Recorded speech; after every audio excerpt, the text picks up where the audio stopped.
And now, it's time for another Dice Tower review with Tom Vasel. Hey folks, I'm Tom Vasel, and today we're taking a look at Perudo. This is really not a new game. This is a game that's been out for a long time. It's called many different names. Liar's Dice is probably the most well-known. This is a version of Liar's Dice called Perudo. Although Cosmo Fry and Alfredo Fernandini, I'm not sure what they designed here, because the game's already been designed. There's one different rule in this one, minor thing. Other than that, it's pretty much the same game. So if you've never heard of Liar's Dice, that's fine. Let me show you how to play it.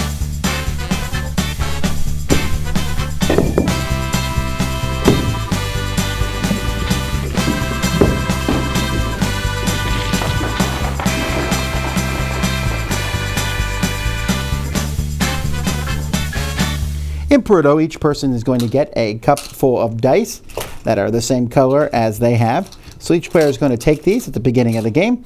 You're going to roll the dice and secretly look at them. So you can see I have a 2, a 3, a 4, and 2 5s. Each other player is also going to be rolling their dice and secretly looking at them. So then one person starts the bidding, and you're going to guess how many dice are underneath everyone's cups of one number. I have 2 5s. I'm feeling pretty confident. I'll say, I think there are 4 5s. Purple now looks at their dice. They're pretty sure there's 4 5s because they have 3 of them. So they're going to up the ante. They'll say, you know what? I think there are 6 5s. Now, yellow doesn't know that these people are both bluffing. Yellow has no 5s. So they know they have 0. They know there's 15 dice. 6 5s seems like a lot. But they don't necessarily want to call that because it could be that way. So they're going to say, I think there are 7 2s instead. Well, that changes things. Blue looks at his dice. Now, blue has Paco here, who's a wild. And so blue is thinking 7 2s. That seems like a lot, but I have 2 of them myself. Now, blue could bid Pacos, but when you bid Pacos, you are declaring a number half the dice, plus rounded up. So he could bid 4 Pacos. So blue thinks he's going to do that. He says, I'm going to bid 4 Pacos. I have 1. There's probably 4 total. Red doesn't have any. He says, okay, blue said 4. He seemed confident. I got to go higher than that. So he has to go higher than double that number, 8. So red just sticks their guns. They say 9 5s. Purple's not sure now. Purple knows he has 3. He knows red has some. So what's purple going to do? Purple says 10 5s. Yellow's thinking, there's no way. So yellow calls it. Everyone reveals their dice. Is there 10 5s?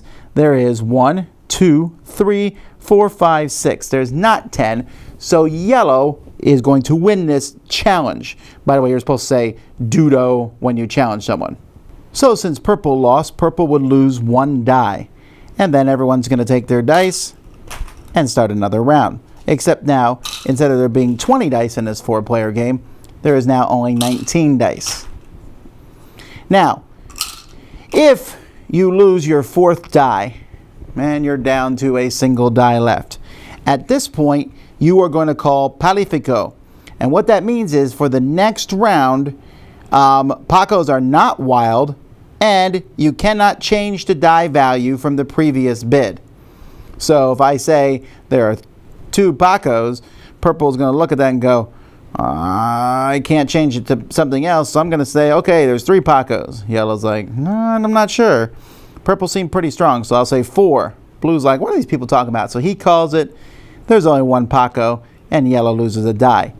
Now, yellow did not lose their 4th. Yellow's not down to 1 die, so we go back to normal. That Palifico round only happens when someone's down to their last die. That person goes first, and in that round, things can't be changed, and Pacos are not wild. You can also play Calza, where you think the bid is exactly right. And if you are correct, then everybody loses a die. Otherwise, you lose a die. And that's how you play. The last person standing is the winner of the game. So this is a really nice production. The dice are really colorful, and the cups all stack in each other. And when you're done with the game, it comes with a bag, and you can just put everything into that bag. The cups and all the dice will fit in there, so you don't even need the box. Which is good, because this is one of those weird, funky boxes in which the lid, it doesn't even close all the way. That kind of drives me nuts. And here's my biggest problem with this, though. I love these components. These are fantastic dice. However, I have always enjoyed any Liar's Dice variation or Perudo variation has a board in which you are slowly putting the dice. I mean, you put the dice here in the middle, but also as a bidding track, just for the purposes of this whole wild, right? So a wild, so someone bids 6 yellow, I need to say, okay, I can now bid 3 of these. But that's a whole lot easier when it's on the board and they were printed around the side. Not a big deal, and I'm sure they cut the board so that this will be more portable. So I'm not sure where I stand on that because these cups are neat. I also like the fact that the cups say Perudo went upside down, and they're nice, solid cups. I mean, they really bounce around well with a... Yeah, I'm kind of a mixed bag here, but I guess for the most part, great quality. Okay, the theme of this game here is, you know, kind of a bird on the beach and Coco, and it has that whole Paco, and what's the other word? We have Perudo, we have Paco, and Dudo. No one says any of this stuff. I don't know why they're trying to do it. They're just like, no. No, there is not 7 sixes in this board right now. So the game plays very well. It's a fun bluffing game. It's really fun to sit there and think, and it gets even more intense as you go down to fewer and fewer and fewer dice until people are eliminated. I'm not normally a fan of games where people are eliminated, but in this one, it's by the time you're eliminated, the game is probably coming to a close, and it's fun. Now, the rule that these two gentlemen, two designers, adding one new rule, this Palifico, where you go first when you lose your 4th die, and then no one can change their die value. That's okay. I don't know that I would ever play with it, unless the rules make me. You know, there's a lot of people play Liar's Dice or Perudo where you can re-roll your dice after you do your initial roll sometimes. That's not mentioned in here. That's a variant that I like. The variant here where you simply get to go first and then no one can change the value. So it's like straight bluffing and it keeps you alive once you go first. I guess it keeps you from being eliminated quickly. I don't know, just not that big of a deal. Other than that, this is a fun package, right? Goes up to 6 players with really good dice, really nice cups. Missing the board, but still, I think it's going to be fairly inexpensive. A 2 to 6 player game, this definitely looks like it's marketed to fit on the mass market shelves, and you can store everything in a bag if you want. So there's lots of versions of Liar's Dice and Perudo that are out there. I've always thought they were fun and worth playing, and so this is a nice little brightly colored one. Check it out. Dice Tower Judgment, approved! Thanks so much for watching the Dice Tower videos. Find more great videos and reviews as well as our top-rated audio podcast at Dicetower.com.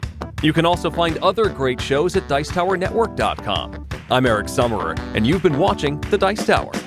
The Dice Tower is sponsored by Cool Stuff Inc., where you can find great games for great prices. Cool stuff in stock. Check them out at CoolStuffInc.com. Shut the door.